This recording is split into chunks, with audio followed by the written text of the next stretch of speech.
Assalamualaikum warahmatullahi wabarakatuh. Perkenalkan, saya Kenji Mahdi dari kelas 2 TRJTA. Saya akan menjelaskan modul 12 Cyber Security Essential dengan topik System and Network Defense. Menjaga integritas saat distribusi file sangat penting untuk memastikan bahwa file tidak diubah selama proses pengiriman. Salah satu cara efektif untuk melakukan adalah dengan membuat hash dari file. Hash adalah sidik jari digital yang unik dari suatu file. Ketika pengguna mengunduh file tersebut, mereka dapat membandingkan hash file yang mereka terima dengan hash resmi yang disediakan. Jika keduanya cocok, maka file tersebut belum mengalami modifikasi atau gangguan selama pengiriman. Dalam lingkungan pusat data, toleransi kesalahan sangat penting agar sistem tetap berfungsi meskipun terjadi kerusakan perangkat keras.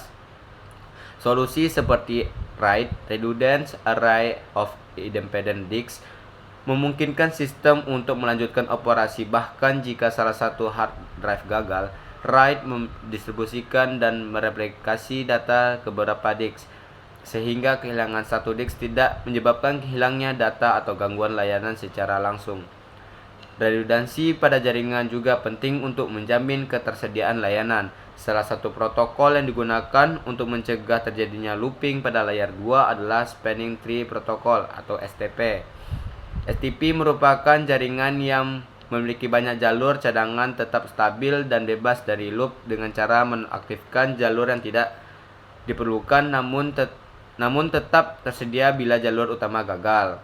Dalam hal keamanan jaringan, nirkabel WPA2 merupakan peningkatan dari WPA karena menggunakan algoritma enkripsi AES (Advanced Encryption Standard) yang lebih kuat. WPA2 tidak lagi bergantung pada TKIP (Temporal Key Integrity Protocol) yang memiliki kelemahan keamanan.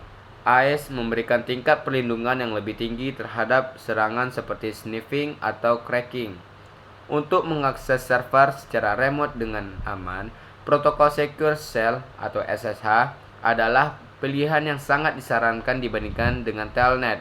SSH mengenkripsi semua lalu lintas komunitas antara pengguna dan server, sehingga mencegah pihak ketiga mengintip informasi penting seperti username dan password yang dikirimkan. SSH juga mendukung autentikasi berbasis kunci publik yang menambah lapisan keamanan. Dalam jaringan, proses pemetaan nama domain ke alamat IP dilakukan oleh DNS (Domain Name System). DNS memungkinkan pengguna untuk mengakses situs web menggunakan nama yang sudah diingat, seperti www.kenji.com, sementara komputer menggunakan alamat IP untuk komunikasi.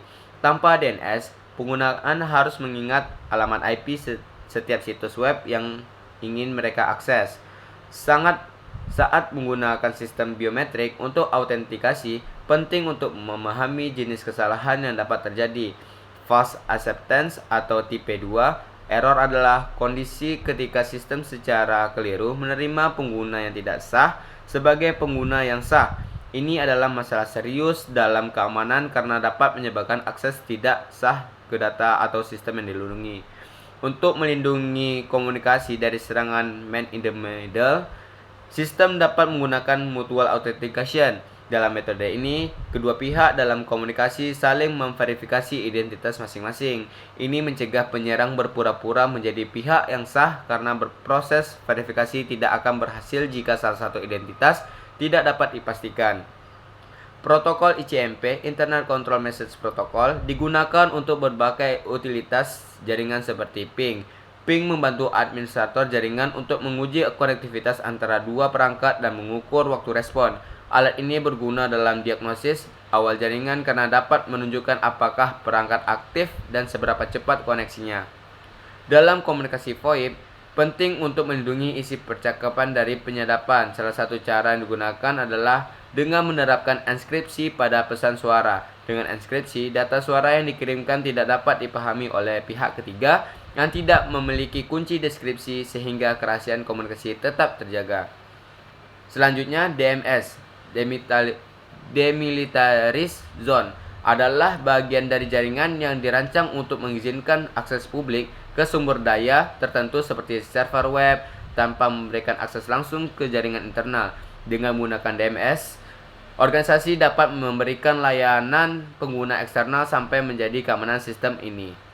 Dalam konteks perangkat IoT, sebelum menghubungkan ke jaringan rumah atau bisnis, dua langkah penting untuk memperbarui firmware perangkat dan mengganti kredensial admin bawaan. Firmware terbaru sering mengandung perbaikan keamanan yang menutup celah yang bisa dimanfaatkan penyerang dan mengganti password default mencegah pihak luar dengan pengetahuan umum tentang sistem dapat masuk dengan mudah. Itulah penjelasan dari topik System and Network Defense dari saya. Saya tutup. Assalamualaikum warahmatullahi wabarakatuh.